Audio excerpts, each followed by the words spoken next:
రావులపాలెం కోనసీమ జిల్లా. ఇక్కడ వేరుశనగ పంట అంటూ ఏ రైతుకి తెలీదు, ఎవ్వరికీ తెలీదు.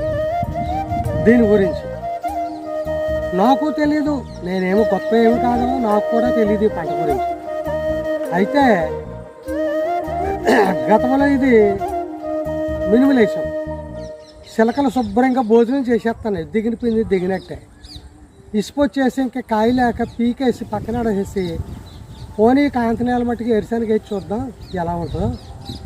పోనీ పంట కాల పరిమితి అన్నీ బాగుండి అన్ని విధాల సేఫ్ సైడ్గా ఉంటాయి, పోనీ దీన్నే కంటిన్యూ చేసుకోవచ్చు అన్న ఉద్దేశంతో వేసిన పంట ఇది.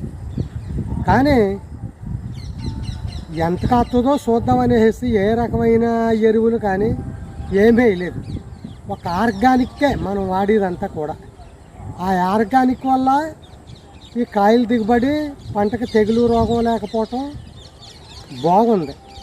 అయితే ఇక్కడ ఎలా ఉంది ఏంటిది, నేను ఇంత దిగుబడి వస్తుందని ఎప్పుడు ఊహించలేదు. కానీ మరి భూదేవి తల్లి రైతులు ఎప్పుడు పాడు చేయదు. మార్కెట్లు అంటే మోసం, రైతులని శుభ్రంగా కొరుకు తినేయటం, దోచుకు తినేయటం. కానీ ఈ పంట మనం ఇంట్లో ఒక నూనె పరంగా కానివ్వండి, కాయల పరంగా కానివ్వండి, ఇది మనం తిన్నట్లయితే ఎప్పుడూ ఆరోగ్యవంతులుగా ఉండడానికి మంచి అవకాశం. కానీ మిగతా రైతులు కూడా వెయ్యండి, ఎందుకంటే మొత్తం అంతా ఒకే రకం పంటలు వేసేసి దెబ్బతినిపోకుండా 2-3 రకాల పంటలు వేసుకున్నట్లయితే ఎవరికి ఏ రకమైన ఇబ్బందులు తలెత్తవు.